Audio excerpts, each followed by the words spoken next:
Assalamualaikum warahmatullahi wabarakatuh. Alhamdulillahi rabbil alamin. Wassalatu wassalamu ala rasulillahi ajma'in. Amma ba'du. Fafahamnaha Sulaimana wa kulla atayna hukma wa ilma. Wasakharna ma'a Dawudal jibala yusabbihna wa tayra wa kunna fa'ilin. Ya Hayyu ya Qayyum, Ya Rahmanu ya Rahim, Ya Dal Jalali wal Ikram. Kamari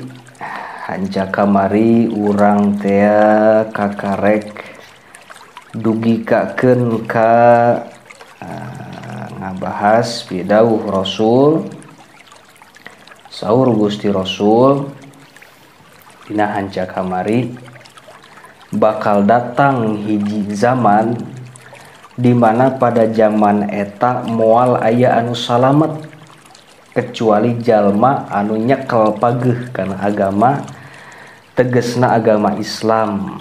Kitu oge deui jalma anu salamet eta teh lir ibarat careuh. Kumaha careuh teh pindah tempat mun cara teh mah ti kampung eta ka kampung anu sejen, ti bukit eta ka bukit anu sejen, ti pegunungan eta ka pegunungan anu sejen. Tujuanana ngajauhan pamaksiatan padorakaan. Anu saterusna fawaidu ari ieu eta pirang-pirang paedah. Al-ula ari anu kahijina lin nikahi eta tetep kana nikah. Fawaidu ari pirang-pirang faedah. Wa a'dhamuha jeung ari gede-gedena faedah. Tolabul waladi eta ngarah boga anak. Wa afatun jeung aya pirang-pirang panca bahaya. Wa a'dhamuha jeung ari panggede-gedena afat atawa panca bahaya. Al-hajatu eta butuh ila iktisabil harami kana ngasab barang anu haram. Wa qad ja'amtu jeung teman-teman geus ngumpulkeun kaula fawaidahu kana pirang-pirang faedahna nikah ma'a ba'di afatihi sarta sawarehna pirang-pirang bahayana nikah. Biqauli kalawan pangucap kaula fawaidun nikahi ari pirang-pirang paedah nikah ghaddul basori eta meuremkeun paningali. Tahsinu farji jeung ngaraksa farji waroja nasli darrin jeung ngarepkeun boga turunan anu rendai. Tasfiyatul qalbi jeung ngabersihkeun hate kada eta nya kitu deui. Takwiyatu naon ari nguatan hate. Alal ibadati kana ibadah ka Allah kadastirahatu eta nya kitu deui ari istirahatna jalma. Min tadbiril manzili tina ngatur rumah tangga. Watakallufi jeung nyieun pamerdih. Riyadhatun nafsi jeung ngalatih nafsu. Faroi maka kudu ngaraksa anjeun. Waktafi jeung ngalap cukup anjeun. Walawina jeung kasugihan aidon deui. Wattila'ul insani jeung ningalina jalma.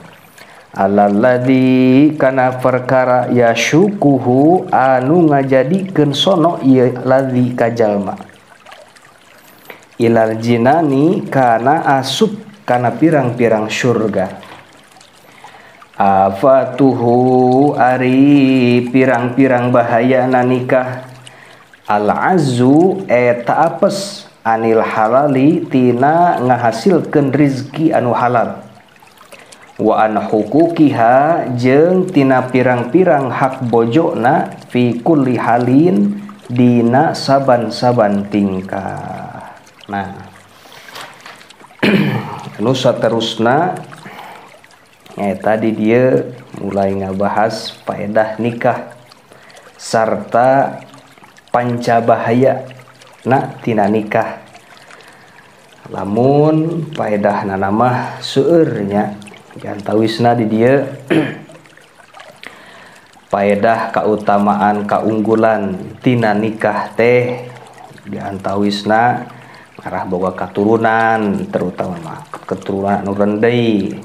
Terus faedah anu sanesna deui seueur tiwit godul basor. Naon godul basor teh? Meuremkeun paningali, ngajaga diri, ngaraksa diri, ngaraksa farji, ngalatih nafsu, terus nenangkeun hate, niiskeun hate, nguatkeun hate pikeun ibadah ka Gusti Allah. Seueur faedahna nikah nya. Tah oge pancabahayana nyaeta apes tina ngasab perkara atau tina ngasab rezeki anu halal. Apes tina ngasab rezeki anu halal dalam artian kasab anu haram kitu tah. Ya. Eta afatna pancabahayana gitu. Matakan dina masalah kasab mah nya singkade sabab satetes sakeclak cai atau misalkan tema saremeh kadaharan anu dihasilkan tina kasab anu haram diparabkeun misalkan ke anak pamajikan maka tangtu jadi ngadarah daging. Naudzubillah. Sedengkeun lamun misalkan hiji jalma, hiji manusia, hiji anak, hiji pamajikan geus kaasupan ku perkara anu haram gitu, maka madorotna eta lamun ka anak teh mah bisa-bisa eta anak teh jadi belet, jadi mun geus tumbuh dewasa teu daekeun ibadah, teu daekeun taat ka Gusti Allah, bangkar warah bedegong gitulah. Karena tong aneh nya anu misalkeun teh mah kok budak urang sih kunaon kieu-kieu teuing nya misalkeun teh mah kana ibadah teu daek kana maksiat maceuh. Tah boa kurang selaku bapana pernah kitu maraban kanu jadi anak eta ku barang atau perkara anu kasabna apes tina halal, dalam artian kasab anu haram. Tobatan buru-buru.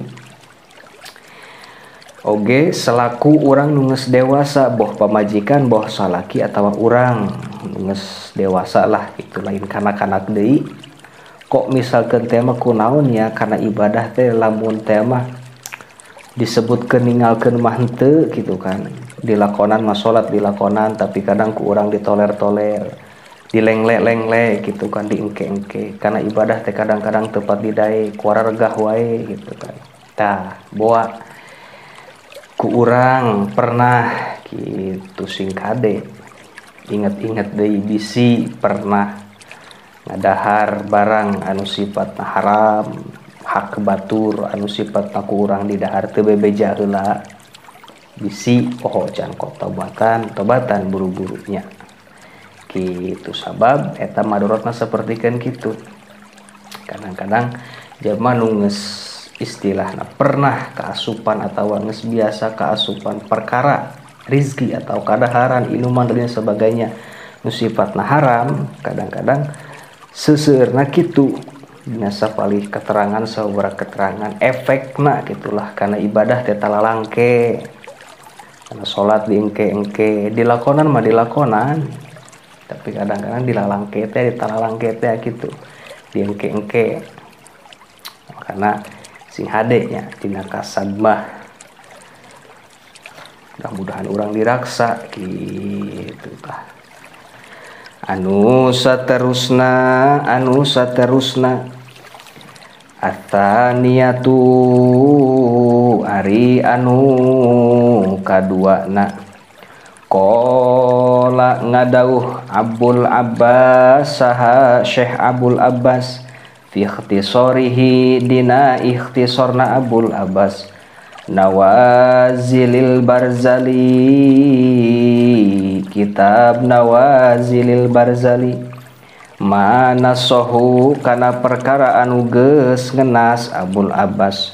Waqala jeung ngadauh asyaikhu Shalihu Abu Bakrin Al-Waraqi, saha Syekh Shalih Abu Bakar Al-Waraq, kullu syahwatin ari sakur-sakur syahwat, taksibi eta matak naaskeun alqolba kana hate, illa angin atawa kajaba syahwatil jima, naon syahwat jima, fa innaha mangka sanyanyana syahwat jima, tasfihi eta ngabersihkeun kana hate. Walihada jeung karana ieu kana bukti al anbiya usaha pirang-pirang nabi alaihimussalam yaf'alunahu eta pada midamel anbiya kana nikah. Tuh ya, jadi saur di dieu sakur-sakur syahwat kahayang eta matak neuaskeun kana hate, terutama syahwat dina masalah dunia. Sagala hayang beunghar mah, hayang mobil mewah mah, hayang imah gedong mah, hayang duit melimpah mah, syahwat hungkul eta. Syahwat sakur-sakur syahwat matak neuaskeun kana hate, illa syahwatil jima, kajaba syahwat jima cenah cek di dieu. Jima teh naon? Hiji pagawean anu dilakonan, hiji kawajiban anu dilakukeun antara salaki jeung pamajikan. Tah jima sebut jima heug, wati heug eta kenehnya. Perang antara salaki jeung pamajikan, jima wati gitu. Syahwat jima mah cenah matak neuaskeun nenangkeun kana hate, ngabersihkeun kana hate. Walihada jeung kusabab kitu buktos para nabi oge tuh, jadi lain kalangan orang unggul bukti tiwit Kangjeng Nabi Adam oge kana nararika. Bukti pirang-pirang nabi oge yaf'alunahu midamel kana nikah gitu. Luar biasa jima eta pahalana, cek nu kamari oge dicatatkeun sebagai pahalana jalma anu perang di jalan Allah kan, terutama ieu mun cara teh mah efekna gitu kan, efekna matak neuaskeun matak niiskeun punten matak niiskeun matak nanangkeun kana hate syahwat jima mah kitu nya.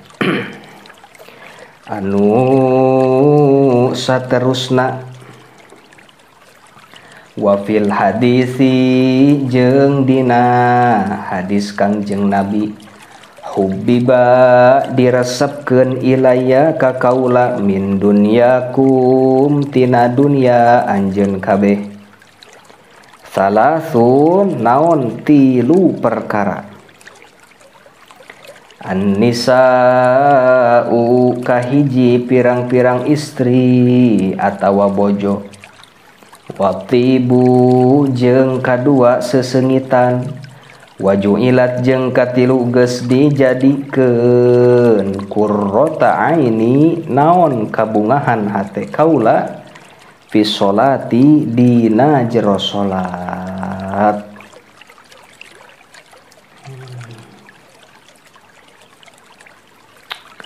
Jadi saur Gusti Rasul, pidhawu Gusti Rasul, aya tilu perkara dunya gitu anu dipikaresep ka ku kaula atawa kieu bahasana, aya tilu perkara dunya anu dipaparinan diresepkeun ka kaula gitu. Mana cenah nu tilu eta teh? Kahiji an-nisa, awewe bojo atawa pamajikan anu soleh, bojo anu soleh, istri anu soleh, resepkeun ta Gusti Rasul mah.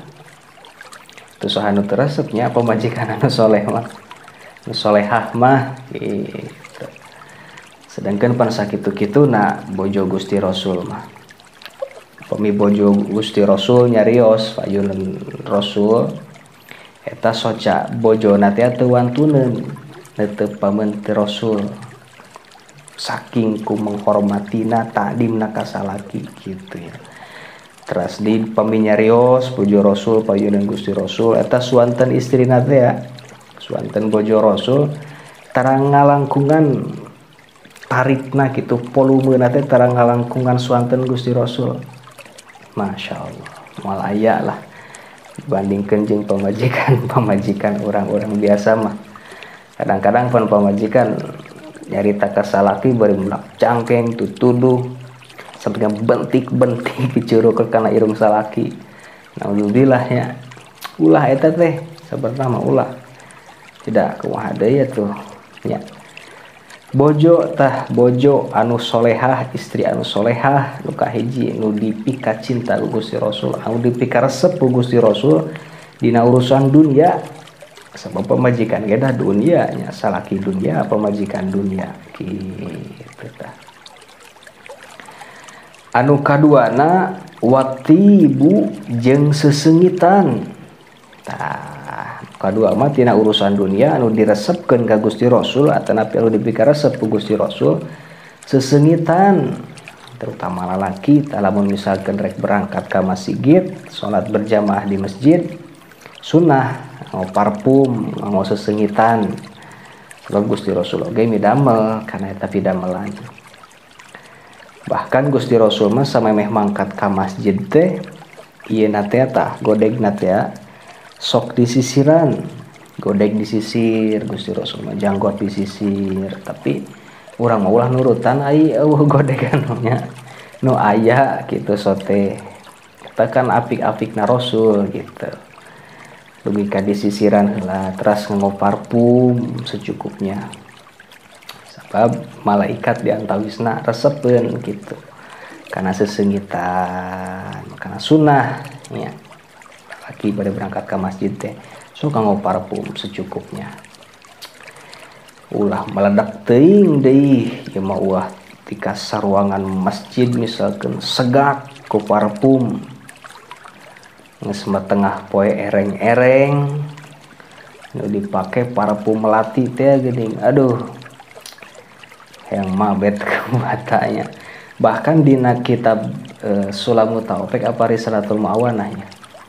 Lamun misalkan hiji jelma atau hiji lalaki masuk misalkan tema ka masjid rek salat berjamaah, si eta jelema teh make parfum meledak teuing misalkan segak teuing lah semerbak teuing sehingga keun jelema anu digigireuna teh nu keur salat teh misalkan ku sabab ngameu parfum manehna terganggu tah kekhusyuanana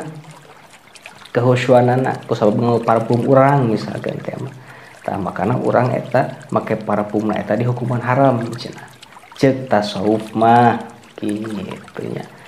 Dalam artian meureunna naon ya urang make parfum secukupnya, ulah meledak teuing ulah tika segak teuing batur tepi ka ese ngarenghap misalkan secukupnya we alah ngalap sunnah ngalakonan sunnah gitu kan, sunnah Rasul ulah segak teuing ulah meledak teuing.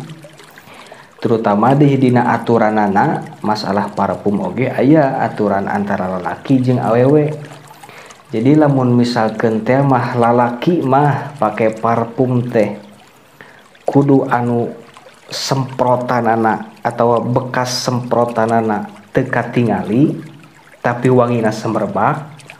Tapi lamun keur awewe mah justru anu semprotanana atau bekas semprotanana katingali tapi wangina teu pati semerbak. Eta aturanana nya. Sagala rupa ge pan aya aturanana. Luar biasa nah Islam mah kitu tah. Kang pake parfum antara awewe jeung lalaki aya aturanana. Jadi lamun lalaki mah misal teh mah pake parfum teh kan disemprot teh ngajemlangnya, serat ngajemlang misalkan tah lalaki mah ulah pati katingali jemlanganana eta tapi wangina kudu semerbak. Lamun awewe mah sebalikna ketika disemprotkeun teh misalkan si parfum teh kan ngajemlang, tah kudu katingali si jemlangan eta boh di dieu tapi wangina ulah semerbak teuing eta awewe pikeun awewe tujuanna meureunana bisi jadi fitnah kan kitu lah misalkan orang aya ngaliwatkan awewe sengit ding sedek aduh sengit nanya ya awewe kumaha lamun misalkan tah bisi kadinya maksudna. Jadi ketika keluar mah awewe mah ulah pati sengit teuing gitulah. Parfumna ulah nu semerbak teuing. Iwal kecuali angin kajaba jero imah jeung salaki eta mah teu masalah rek sabotol sugan diguyurkeun. Kitu nya. Kita pakai parfum.